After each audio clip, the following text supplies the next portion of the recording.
দর্শক, জ্বালানি তেলের বেচা বিক্রি ও সাধারণ মানুষের প্রতিক্রিয়া আমরা জানবো। আমাদের সাথে সহকর্মী রাকিব হোসেন এই মুহূর্তে যুক্ত হচ্ছেন। আর রাকিব হোসেন, আপনি জানেন যে ইরান ইসরায়েলের যুদ্ধের প্রভাবে হু হু করে বাড়ছে তেলের দাম। মধ্যপ্রাচ্যের এই যে চলমান সংঘাত, জ্বালানি সংকটে পড়তে যাচ্ছে বাংলাদেশ, একটু জানাবেন যে জ্বালানি তেলের বেচা বিক্রি ও সাধারণ মানুষের প্রতিক্রিয়া কেমন দেখছেন? লেনি, আপনি যেমনটি জানাচ্ছিলেন যে আসলে তেলের সংকট সারা বিশ্বে তৈরি হয়েছে এই যুদ্ধের কারণে, তেমনি বাংলাদেশেও কিন্তু একটা সংকটময় পরিস্থিতির মধ্য দিয়ে যাচ্ছে। তো আমরা এখন আছি তেজগাঁওর সাউদার্ন পেট্রোল পাম্পে। এখানে মূলত ডিজেল, অকটেন এবং সিএনজি গ্যাস, অটো গ্যাস এই চারটা পণ্য পাওয়া যাচ্ছে।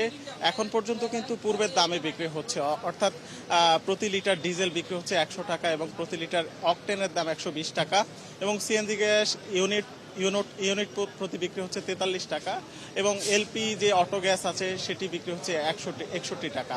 তো আপনি দেখতে পাচ্ছেন যে আসলে গাড়ির কি লম্বা লাইন এই পাম্পে রয়েছে। ডিজেল অ্যাভেলেবেল পাওয়া যাচ্ছে সকাল থেকে এবং হচ্ছে অটো গ্যাস, সিএনজি গ্যাসের সাপ্লাইও ঠিক আছে, কিন্তু অকটেনের সংকট তৈরি হয়েছে এই পাম্পে। আমরা খোঁজ খবর নিয়ে যতটুকু জেনেছি যে সকাল 8:30টায় অকটেনের সরবরাহ শেষ হয়ে যায়।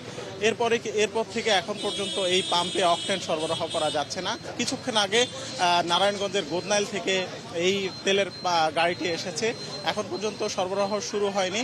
তবে আমরা যতটুকু জেনেছি যে নারায়ণগঞ্জের গোদনাইলে গতকালকে পর্যন্ত যে পরিমাণ সাপ্লাই ছিল, আজকে কিন্তু সেই সাপ্লাইটা অব্যাহত নাই, অর্থাৎ যারা 3 গাড়ি তেল চাচ্ছেন তাদেরকে 1 গাড়ি তেল দিচ্ছেন, এরকম একটা পরিস্থিতি তৈরি হয়েছে। এবং এখানে আপনি দেখতে পাচ্ছেন যে আসলে বাইকার এবং প্রাইভেট গাড়ির যে ড্রাইভাররা আছেন তারা ভিড় করেছেন। আমরা এখানে পাম্পের কর্তৃপক্ষ যারা আছেন তাদের সাথে কথা বলেছি, তারা বলছেন যে আসলে চাহিদার চেয়ে অনেকে বেশি নিয়ে যাচ্ছেন এবং এই কারণেই কিন্তু ক্রাইসিসটা তৈরি হচ্ছে, যেটা আসলে চলমান থাকলে এই পাম্পগুলোতে আসলে সংকট আরও বেড়ে যাওয়ার একটা আশঙ্কা রয়েছে। তো সব মিলিয়ে বলা যাচ্ছে যে আসলে তেলের এই যখন পরিস্থিতি, তখন কিন্তু সবাইকে যেমন সরকারের পক্ষ থেকে সাশ্রয়ের পরামর্শ দেওয়া হয়েছে, তেমনি কিন্তু জ্বালানি তেলের সরবরাহ কমিয়ে দেওয়া হয়েছে। সেজন্য সবাইকে কিন্তু সতর্ক থাকতে হবে। লিনিয়া, আপনাকে অনেক ধন্যবাদ রাকিব হোসেন আমাদের সাথে যুক্ত হবার জন্য।